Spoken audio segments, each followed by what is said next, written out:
Welcome to the definite integral, section 5.2. And this is a very exciting lesson because in calculus, the three main things that you do are take limits, derivatives, and integrate. So here we go.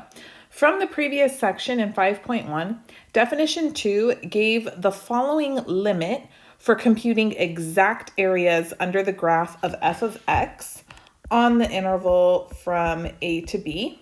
Right, we had that the exact area under the curve was equal to the limit as n approaches infinity of r sub n. Remember, that was an approximation using right endpoints for function values for the heights of our rectangles.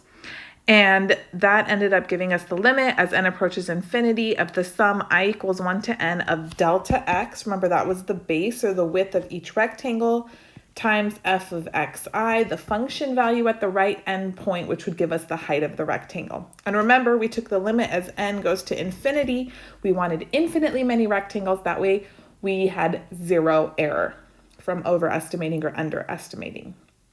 Now in this section in 5.2, we give the above setup a name. We call it the definite integral.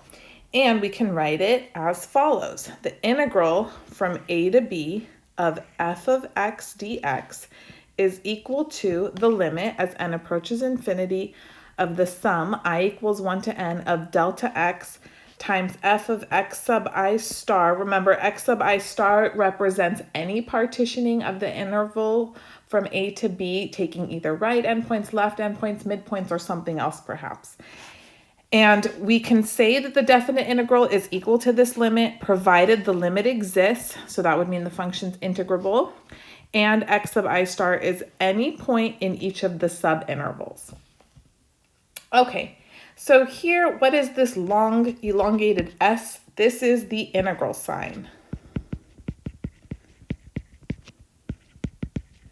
And we put a, the beginning of our interval, at the bottom. That's our lower limit for our definite integral. And b, the end of the interval, is the upper limit.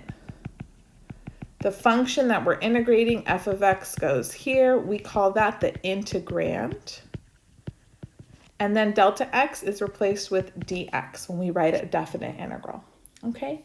And the technique of evaluating this quantity is called integration.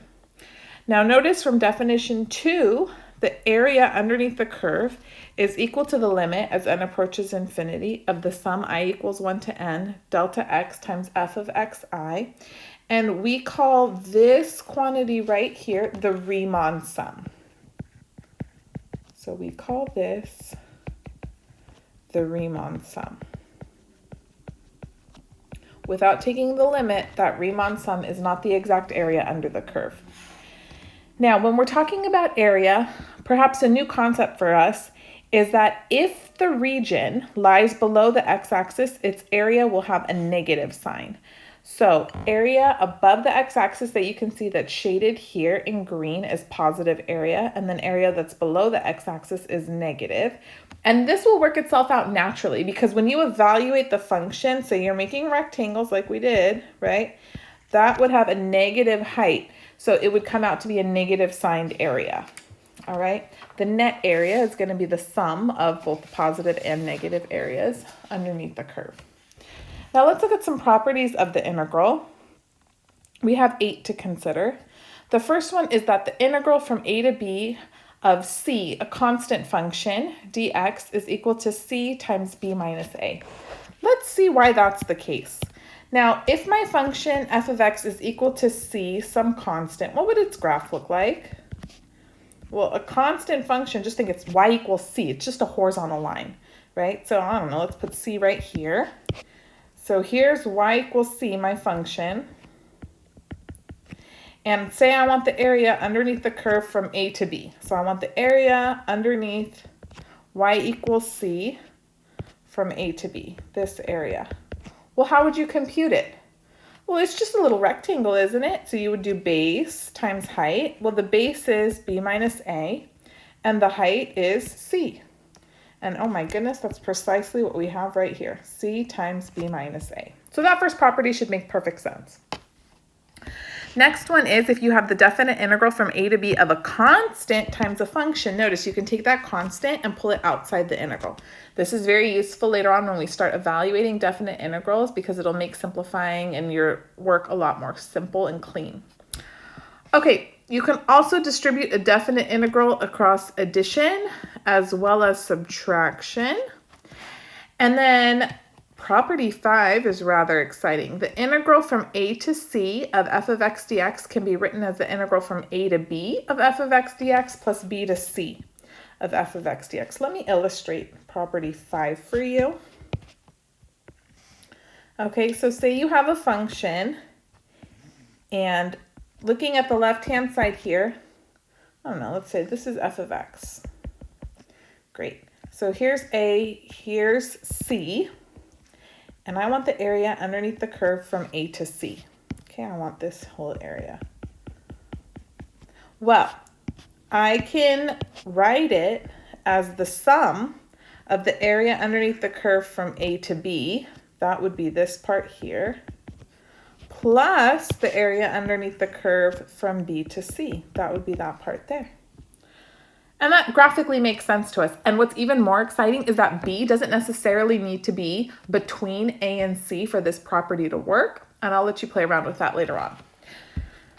All right, property 6. If your function is always greater than or equal to 0, then the area underneath the curve, or the definite integral from a to b of f of x dx, is always greater than or equal to 0. That should make sense because none of the heights of the rectangles will ever be negative, right? The function's always on or above the x-axis, so you shouldn't get any negative area. If f of x is greater than or equal to g of x for all x's on some interval, then the area under the curve of f would be greater than the area underneath the curve of g. Again, that makes perfect sense. And then property 8, if we can bound m between two numbers, so we call the lower bound lowercase m, the upper bound uppercase m. So say f of x always lives between those two numbers on some interval from a to b, then I can bound the value of the definite integral, the area underneath the curve, by lowercase m times b minus a, and above by capital M times b minus a. So let's illustrate that one as well, because it could be maybe a little tricky to understand. So first thing we have to assume is that we can bound our function on some interval from a to b. So say this is the lower bound m, and then this is the upper bound capital M. And I don't need to necessarily know what f of x is doing exactly, but it lives in between these two values on the interval, okay? Well, what property 8 tells me is the area underneath the curve of f, so this purple area, is greater than or equal to lowercase m times b minus a. Well, that would be the area of this smaller rectangle whose height is lowercase m, whose base down here is b minus a.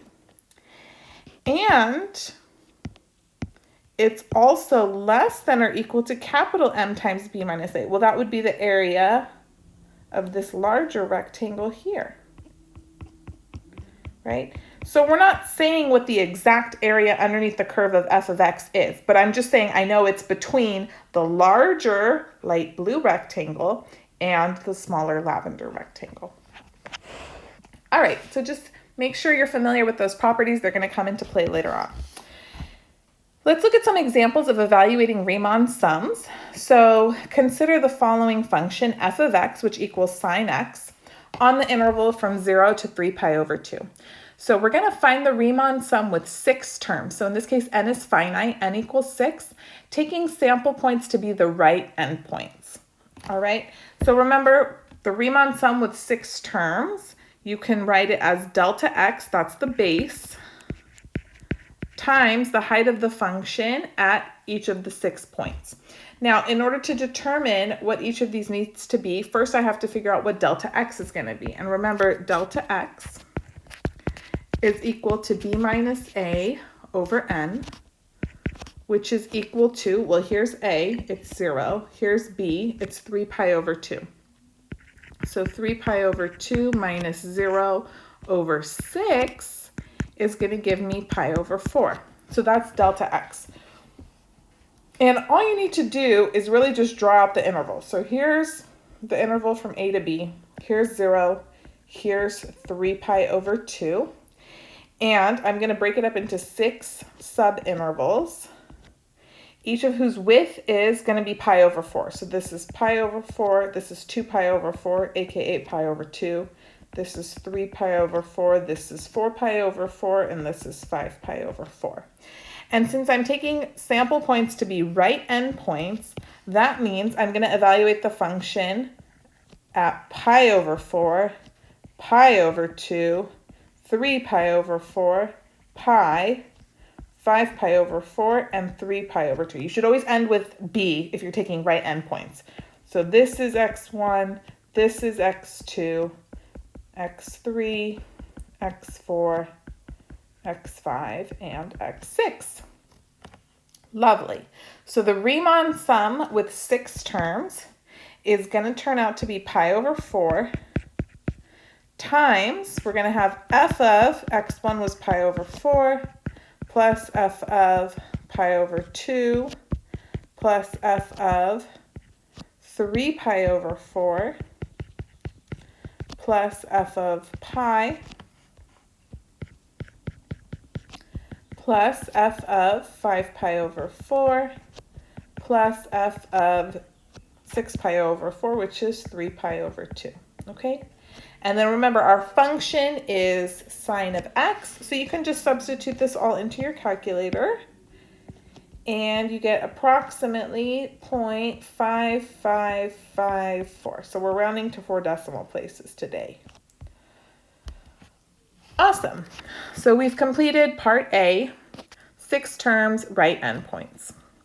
Now, part B asks us to repeat part A, but this time we're going to take midpoints as the sample points. So I'm going to draw out the same picture for my interval from A to B. So 0, 3 pi over 2, and we still have 6 subintervals. Delta x doesn't change, guys, okay? So this is pi over 4, pi over 2, 3 pi over 4, pi, 5 pi over 4.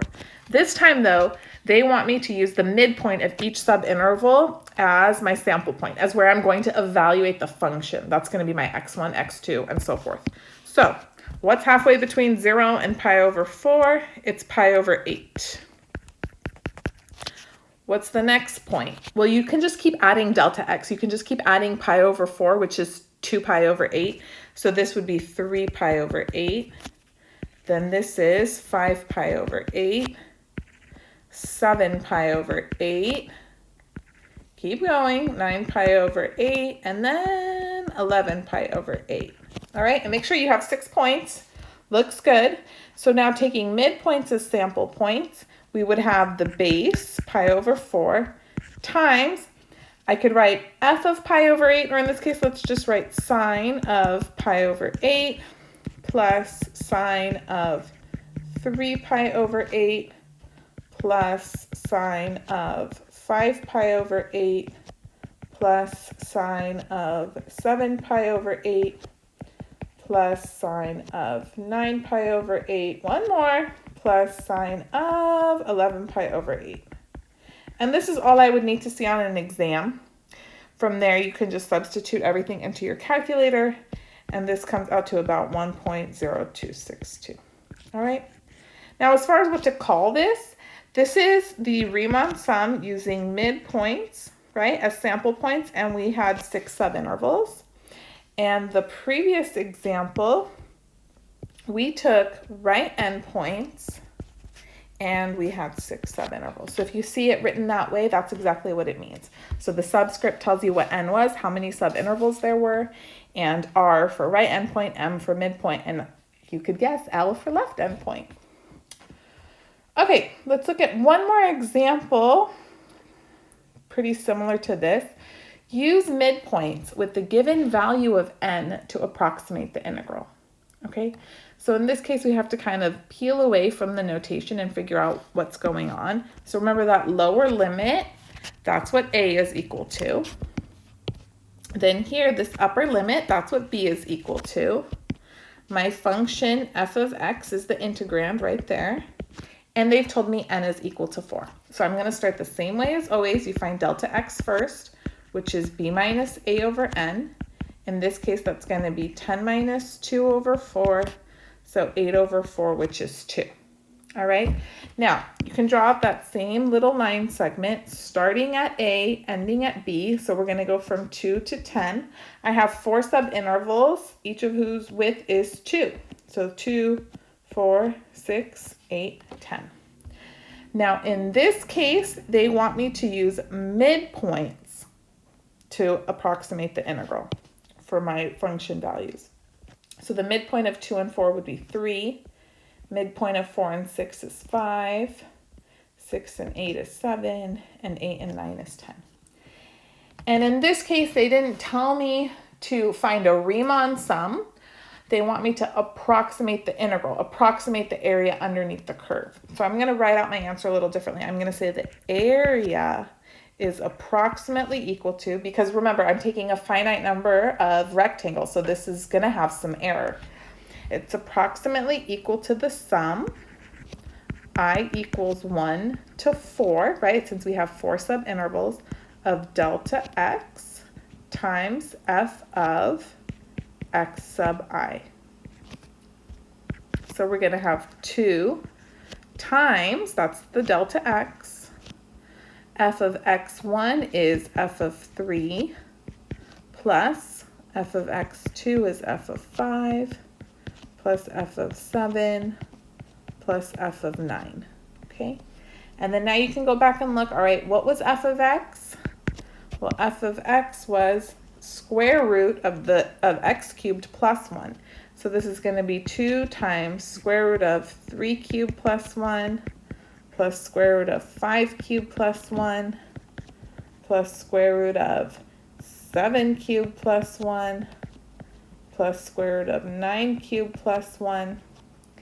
And then if you put that all in your calculator, you get about 124.1644. Ooh, come back, come back. Good. All right, now let's improve this procedure and consider when we have infinitely many rectangles. Okay, so for the next example, we're going to evaluate using theorem 4 the definite integral from 1 to 4 of x squared plus 2x minus 5.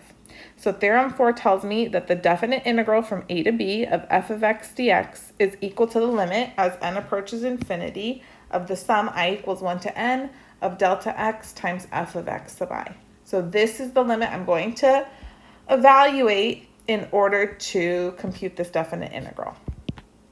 Okay, so I have a is the lower limit 1, b is the upper limit 4, and my function is the integrand x squared plus 2x minus 5. Here's the order you always want to set it up in. Step 1, find delta x. So delta x is b minus a over n, which is going to be 4 minus 1 over n, so 3 over n. X sub I is a plus I times delta x. You can review that from the previous video covering section 5.1. So a is 1 plus I times 3 over n, which was my delta x. So this is 1 plus 3i over n. And then lastly, I need to substitute all this in to my function. So f of x sub I is going to be 1 plus 3i over n squared plus 2 times 1 plus 3i over n minus 5. All right, looks good. Now, from here, we're ready to set up our limit. So the definite integral is equal to the limit as n approaches infinity. And then I'm going to have the sum, I equals 1 to n. Delta x for us is 3 over n. F of x sub I have it right up above. It's 1 plus 3i over n squared plus 2 times 1 plus 3i over n minus 5. All right, now we just get to clean up a bunch. So here we have the limit. N approaches infinity. Now, 3 over n, remember we're summing I equals 1 to n, so 3 over n is just a constant. I can pull it outside the sum. And then I have the sum I equals 1 to n. And let's expand inside the parentheses. So 1 plus 3i over n squared, that's going to be 1 plus 6i over n plus 9i squared over n squared. Plus, distributing the 2, this is going to be 2 plus 6i over n minus 5. All right? And then I can clean up a little more, combine my like terms. So we're going to have the limit as n approaches infinity of 3 over n times the sum I equals 1 to n. Let's put it in descending powers of I. So we're going to have 9i squared over n squared plus, notice I can combine these two guys, so that's going to be 12i over n. And then 1 plus 2 minus 5 is going to be a negative 2. All right? Looks good. Now, in the next step, I want to distribute the summation across each of the 3 terms here. So we have the limit as n approaches infinity of 3 over n times, let's draw it beautiful. Okay, the sum I equals 1 to n, I'm going to write this as 9 over n squared times I squared plus the sum I equals 1 to n. 12 over n is just a constant in that sum times I minus the sum I equals 1 to n of 2. Okay, now we're going to use the rules from Appendix E to find the limit. And in case you need a little refresher, I'll write them out off to the side so you have them for easy reference here. So from Appendix E, we have that the sum I equals 1 to n of a constant, c, is equal to c times n.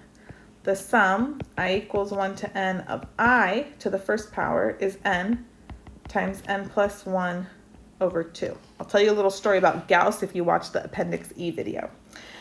Then we have the sum I equals 1 to n of I squared is going to be n times n plus 1 times 2n plus 1 over 6. And the last one that you're going to need to know is the sum I equals 1 to n of I cubed equals n times n plus 1 all over 2 squared. One thing to remember, because yes, you will have to memorize these, is that whatever power I is being raised to, if you expand out the other side of the formula, n is always raised to 1 higher power than that. So it was I squared, you would have an n cubed in the numerator. This is I to the first, you're going to have an n squared. This is I cubed, you're going to have n to the fourth. Okay? Fabulous. So now let's use those formulas so we can compute the rest of our limit. So we have the limit as n approaches infinity of 3 over n. And then now I have 9 over n squared. And then look, instead of the sum I equals 1 to n of I squared, guess what I'm going to replace it with? Yep, the n times n plus 1 times 2n plus 1 over 6. See that? Plus, and then I have 12 over n times, and then instead of the sum I equals 1 to n of I, I'm going to replace it with n times n plus 1 over 2. And then the last one is the best of all. It's just a constant. So I'm going to have minus 2n. All right? Now, at this point, you shouldn't have any more i's, right? Because your final step, what have we been writing on the outside of the problem this whole time? We've been writing the limit as n approaches infinity. So you need to get this whole expression here to involve only n's, right? That's why we needed these summation formulas. Okay, now what to do next? We're just gonna distribute through this limit a wee bit more, okay? So we're gonna have the limit as n approaches infinity. I'm going to distribute this 3 over n and distribute the limit because I have 3 terms here, right? So let's see here. Ooh, the 3 and the 6 can cancel on that first term. So I'm going to have the limit as n approaches infinity of 9 halves. Also, this n is going to cancel, right? So then I have n plus 1 times 2n plus 1 over n squared. Then I have plus the limit as n approaches infinity. Now let's see what's going to cancel here on this next term. So I'm going to distribute the 3 over n now to the 12 over n times n plus 1 over 2. Well, first thing I noticed, this n is gone, right? And then we're going to have here 12 times 3, that's 36, but divided by 2, that's just going to be 18 times n plus 1. And I still have 1 n left over in the denominator from that term. And then lastly, I have minus the limit as n approaches infinity.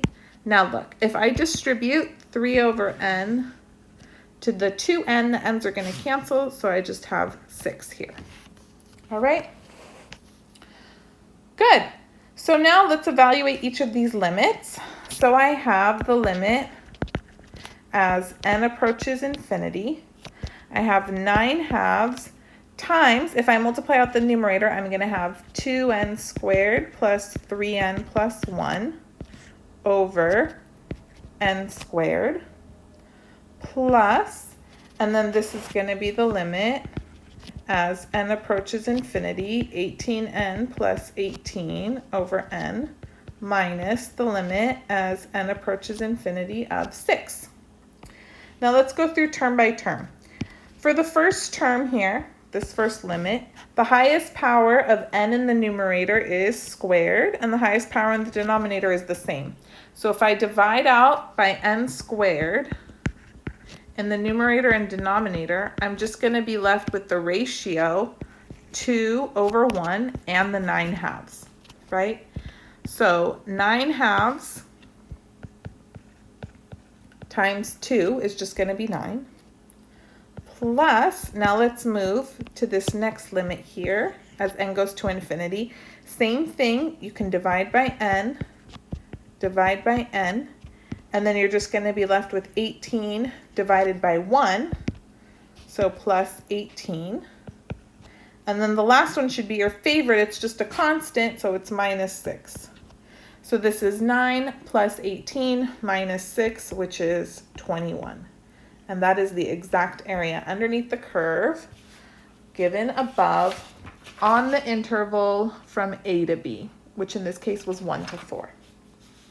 All right, you have to just really be precise and methodical and very careful when you're working problems like this so you don't make a silly mistake or forget something. All right, last examples. Let's change gears and compute some integrals using geometry. So evaluate the following in terms of areas. So here we have the integral from -2 to 2 of the square root of 4 minus x squared. All right. Now our function f of x is the square root of 4 minus x squared. And you could think of that as y equals rad 4 minus x squared. Do some of you already recognize what this is? It's a semicircle with radius 2 centered at the origin. If you forgot, one way you could figure it out is square both sides from the equation here. So you'd get y squared equals 4 minus x squared. And then you would have x squared plus y squared equals positive 4. So the radius is equal to 2. And then since I only have the positive radical and it's not plus or minus, then it's only the upper half of the circle. And it's centered at the origin. All right, so let's draw this out.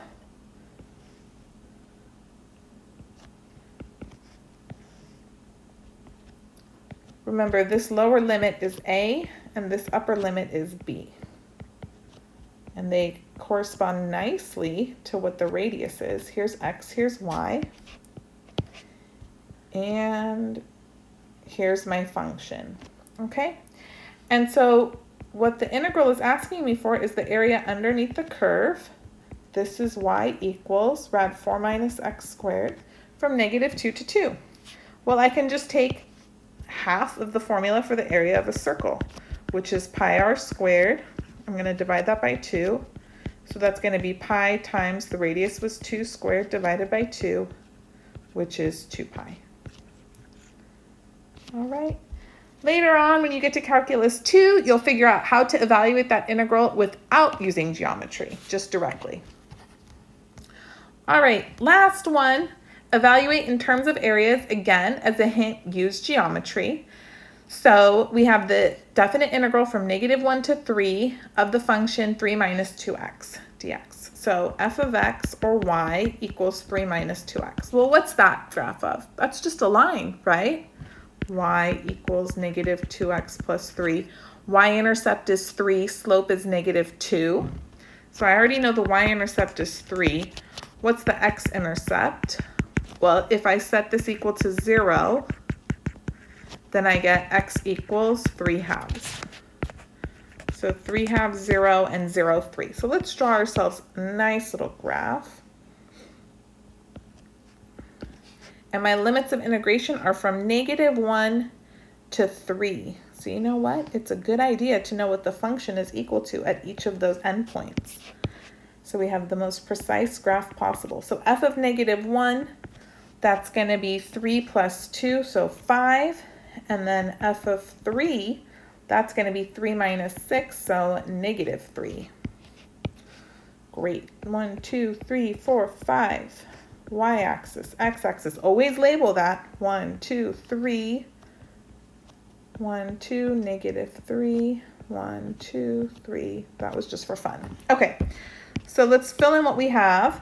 I have f of -1 is 5. The y-intercept is at 3. X-intercept is at 3 halves 0. And f of 3 is -3. So here is the function on the interval from -1 to 3. And I want the area underneath the curve on this interval here. Well, notice part of the area is positive and part of the area is negative. The positive area is the portion that lies above the x-axis, right? So here, this is all positive area. I'm going to call that A1. And then this portion here lies below the x-axis, so that's negative area. Let's call that A2. All right, I'm going to take A1, compute that area, and it's just a triangle. So A1 is equal to 1/2 base times height, which is going to be 1/2. Now look, its base is going to be the distance from -1 to 3 halves, the x-intercept. So that's 2.5 times 5, and this gives us 6.25. Area 2, the other triangle, is going to be 1/2 base times height as well. So that's 1/2 times, now this base is from 1/2 to 3, so that's 1.5. I meant 3 halves, 1.5. 1.5 times 5, or times 3 is its height. 3, this is 3. And this gives us 2.25. So the total area, or the net area, is equal to A1 minus A2, right? Since A2 was below the x-axis, that's negative area. And 6.25 minus 2.25 is equal to 4. All right, good. So for some of these, you're going to have to be a little bit creative with how you break up the graphs, but hopefully you have an enjoyable time working on this assignment.